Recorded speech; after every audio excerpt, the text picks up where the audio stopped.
أتذكر جيداً ذلك الاتصال عندما هاتفتني روان وصوتها يكاد يرقص من الفرح.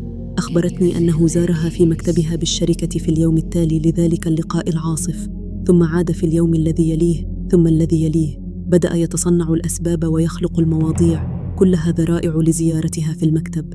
وبين يوم وآخر بدأت الأحاديث بينهما تخرج شيئاً فشيئاً من دائرة العمل الصارمة لتنساب إلى مواضيع أخرى متفرقة، لكنها بطريقة ما كانت كلها تدور في فلك التعارف العميق. وهكذا بدأت الحكاية، حب عاصف من بعد غضب جارف، لقاء بعد لقاء، مكالمة إثر مكالمة، نظرة ابتسامة، نفحة عطر هبة نسيم.